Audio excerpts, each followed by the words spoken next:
ವಾಲ್ಮೀಕಿ ನಿಗಮದ ವಿಚಾರವಾಗಿ ಬಿಜೆಪಿ ಭರ್ಜರಿ ಪ್ರತಿಭಟನೆಯನ್ನ ಮಾಡ್ತಾ ಇದೆ. ಈಗಾಗಲೇ ವಾಲ್ಮೀಕಿ ಹಗರಣದ ಕುರಿತು ವಿಪಕ್ಷಗಳು ಈಗಾಗಲೇ ರೊಚ್ಚಿಗೆದ್ದಿವೆ.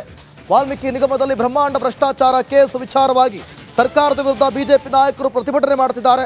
ಶಾಸಕರ ಭವನದ ಮುಂಭಾಗದಲ್ಲಿ ಬಿಜೆಪಿ ಹೋರಾಟವನ್ನು ಮಾಡುತ್ತಿದೆ. ವಾಲ್ಮೀಕಿ ಪ್ರತಿಮೆ ಮುಂದೆ ಪ್ಲೇ ಕಾರ್ಡ್ ಹಿಡಿದು ಪ್ರೊಟೆಸ್ಟ್ ಮಾಡಿದ್ದಾರೆ.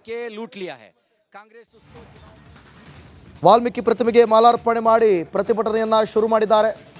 ಪ್ರತಿಭಟನೆಯಲ್ಲಿ ಮಾಜಿ ಶಾಸಕರಾದಂಥ ಸಿಟಿ ರವಿ ಕೂಡ ಭಾಗಿಯಾಗಿದ್ದಾರೆ. ದೃಶ್ಯದಲ್ಲೂ ಕೂಡ ಗಮನಿಸ್ತಾ ಇದ್ದೀರಿ. ವಾಲ್ಮೀಕಿ ಹಗರಣ ವಿಪಕ್ಷಕ್ಕೆ ಸಿಕ್ಕಿರುವಂತಹ ಒಂದು ಕೌಂಟರ್ ಅಂತಲೇ ಹೇಳ್ಬೋದು. ಈಗ ಕೌಂಟರ್ ಅಟ್ಯಾಕ್ ವಿಪಕ್ಷಗಳು ಚೆನ್ನಾಗೇ ಮಾಡ್ತಾ ಇವೆ. ಸಿಕ್ಕಿರುವಂಥ ಅಸ್ತ್ರ, ಆ ಅಸ್ತ್ರವನ್ನು ಈಗ ಬಳಸ್ತಾ ಇರೋದು. ಪ್ಲೇ ಕಾರ್ಡ್ ಹಿಡಿದು ಪ್ರತಿಭಟನೆಯಲ್ಲಿ ಭಾಗಿಯಾಗಿರೋದು. ಒಂದು ಕಡೆ ಇವತ್ತು ಸದನ ಇದೆ, 10 ದಿನಗಳ ವಿಧಾನಮಂಡಲ ಚರ್ಚೆ ಆಗುತ್ತೆ.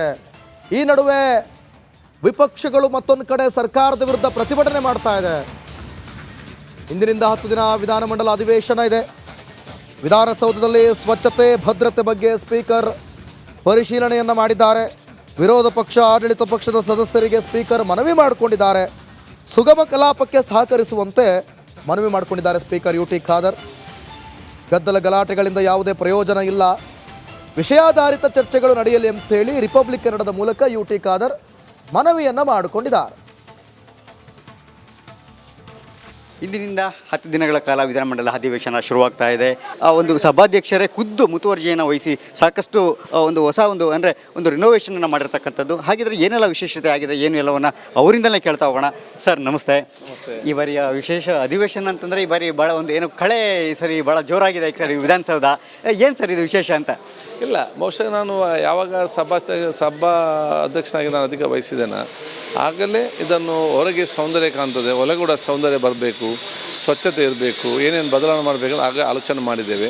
ಪ್ರತಿ ಬಾರಿಯೂ ಕೂಡ ರಾಜ್ಯ ಸಾಕಷ್ಟು ಸಮಸ್ಯೆಗಳು ಇರ್ತವೆ, ಚರ್ಚೆ ಮಾಡೋದಕ್ಕಿಂತ ಶಾಸಕರು ಬರ್ತಾರೆ, ಸಮಯ ಸಿಗೋದಿಲ್ಲ ಅಂತಕ್ಕಂಥ ಒಂದು ಪ್ರತಿ ಬಾರಿ ಅಧಿವೇಶನದ ಕೂಡ ಅದೇ ಆರೋಪ. ಏಕೆಂದರೆ ಗಲಾಟೆ ಗದ್ದಲದಲ್ಲೇ ಅಂತ್ಯ ಆಗ್ತಾ ಇರ್ತಕ್ಕಂಥದ್ದು. ಆದರೆ ಸಾಕಷ್ಟು ತಾವು ಮುತುವರ್ಜಿ ವಹಿಸಿ ಸಮಯ ಕೊಡೋದಕ್ಕೆ ಪ್ರಯತ್ನ ಮಾಡಿದ್ರೆ ಈ ಬಾರಿ ಕೂಡ ಅಂತಹ ಸಾಧ್ಯತೆಗಳೇ ಕಾಣ್ತಾ ಇರ್ತಕ್ಕಂಥದ್ದು. ಯಾವ ರೀತಿ ನಿಭಾಯಿಸ್ತೀರಿ ಸರ್? ಇಲ್ಲ, ನಾನೆಲ್ಲ ಶಾಸಕರಿಗೆ ಹೇಳಿದಷ್ಟೇ, ಅಧಿವೇಶನ ಸಿಕ್ಕುವ ಸಮಯ ಕಡಿಮೆ, 10 ದಿವಸ.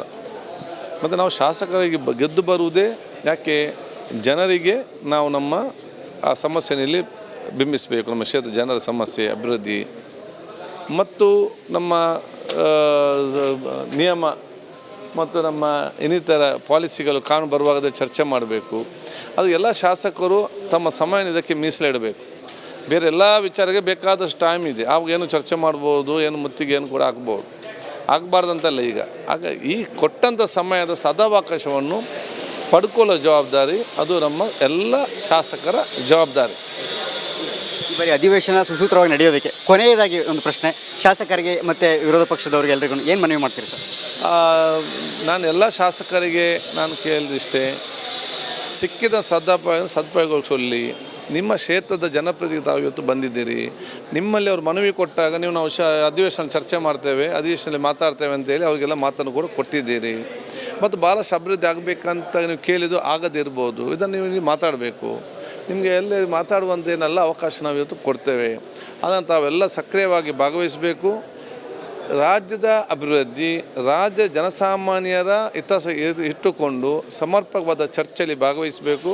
ಎಲ್ಲ ಬಿಲ್ಲಲ್ಲಿ ಸಕ್ರಿಯವಾಗಿ ಬಹುಶಃ ತೊಡಗಿಸ್ಕೊಳ್ಬೇಕಂತ ಹೇಳಲಿಕ್ಕೆ ನಾನು ಇವತ್ತು ಬಯಸ್ತೇನೆ. ಆದಷ್ಟು ಕೂಡ ಸಮಸ್ಯೆಗಳ ಬಗ್ಗೆ ಚರ್ಚೆ ಮಾಡೋ ವಿಚಾರದಲ್ಲಿ ತೊಡಗಿಸ್ಕೊಳ್ಳಿ ತಮ್ಮನ್ನು ತಾವು ಅಂತಕ್ಕಂಥ ಮಾತನ್ನು ಹೇಳಿರ್ತಕ್ಕಂಥದ್ದು. ಕ್ಯಾಮ್ರಾ ಪರ್ಸನ್ ಮುತ್ತು ಜೊತೆ ಸುರೇಶ್, ರಿಪಬ್ಲಿಕ್ ಕನ್ನಡ, ಬೆಂಗಳೂರು.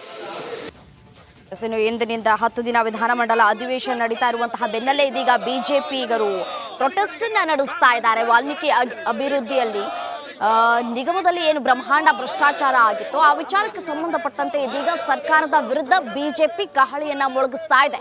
ದೃಶ್ಯದಲ್ಲೂ ಕೂಡ ಗಮನಿಸಬಹುದಾಗಿರುವಂತದ್ದು, ಮಹರ್ಷಿ ಪ್ರತಿಮೆಗೆ ಬಿಜೆಪಿ ನಾಯಕರಿಂದ ಮಾಲಾರ್ಪಣೆ ಮಾಡಿ ಆ ನಂತರ ಪ್ರತಿಭಟನೆಯನ್ನ ಮುಂದುವರಿಸಲಾಗ್ತಾ ಇದೆ.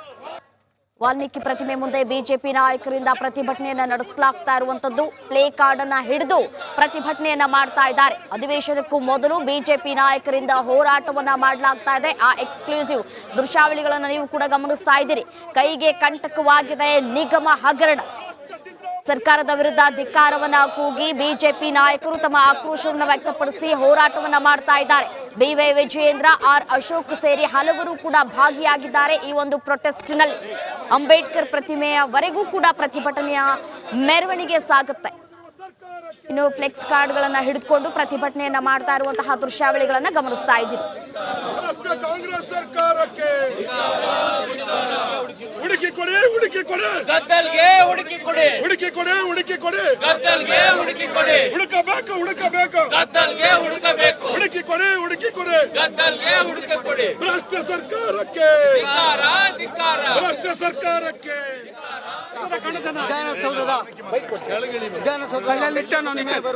ಬಿಜೆಪಿ ನಾಯಕರು ಪ್ರತಿಭಟನೆ ಹೋಗ್ತಾ ಇದ್ದಾರೆ. ನಮ್ಮ ಜೊತೆ ಈಗ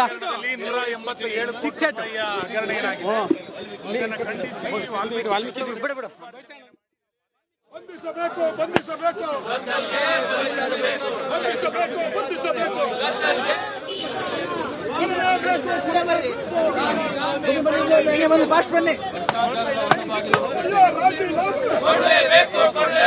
ಮೂಲಕ ಬರ್ತಿದ್ದಾರೆ. ಶಾಸನಸಭೆಯಲ್ಲಿ ನಿಲುವಳಿ ಸೂಚನೆಯನ್ನು ನಾವು ಕೊಟ್ಟಿದ್ವಿ.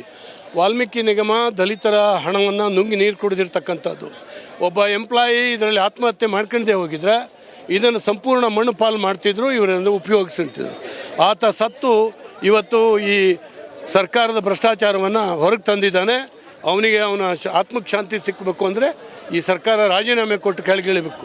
ದಲಿತರ ಜಮೀನಿಗೆ, ದಲಿತರ ಮಕ್ಕಳ ಎಜುಕೇಷನ್ನಿಗೆ, ದಲಿತರಿಗೆ ಮನೆ ಕಟ್ಟಿಕೊಡ್ಲಿಕ್ಕೆ ಇಟ್ಟಂಥ ಹಣವನ್ನು ಇವರು ಹೊಡೆದು ನುಂಗಿದ್ದಾರೆ.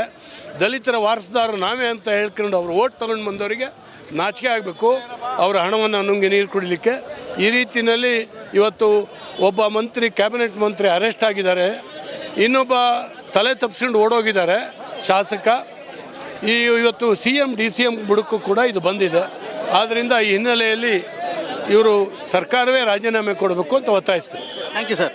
ಇದಿಷ್ಟು ಕೂಡ ಆರೋಗ್ಯ ಜ್ಞಾನೇಂದ್ರ ಅವರ ಪ್ರಮುಖವಾಗಿ ಇವತ್ತು ಮುಖ್ಯಮಂತ್ರಿಯವರ ರಾಜೀನಾಮೆಗೆ ಬಿಗಿಪಟ್ಟನ್ನು ಹಿಡಿಯುವಂಥದ್ದು, ಜೊತೆಗೆ ಈಗಾಗಲೇ ನಿಲುವಳಿ ಸೂಚನೆಯನ್ನು ಕೂಡ ಕೊಟ್ಟಿದ್ದಾರೆ.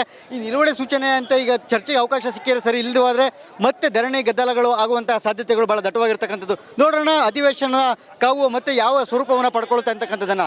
ಕ್ಯಾಮ್ರಾ ಪರ್ಸನ್ ಮಂಜುನಾಥ್ ಜೊತೆ ಸುರೇಶ್, ರಿಪಬ್ಲಿಕ್ ಕನ್ನಡ, ಬೆಂಗಳೂರು.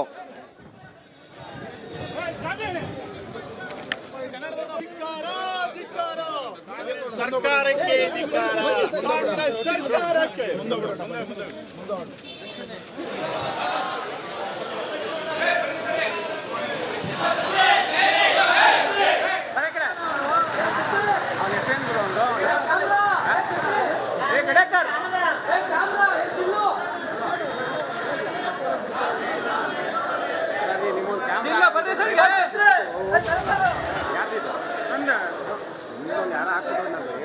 ಬೆಳಿಗ್ಗೆ ಇವ್ನು ಕಳಿಸಿದ್ರು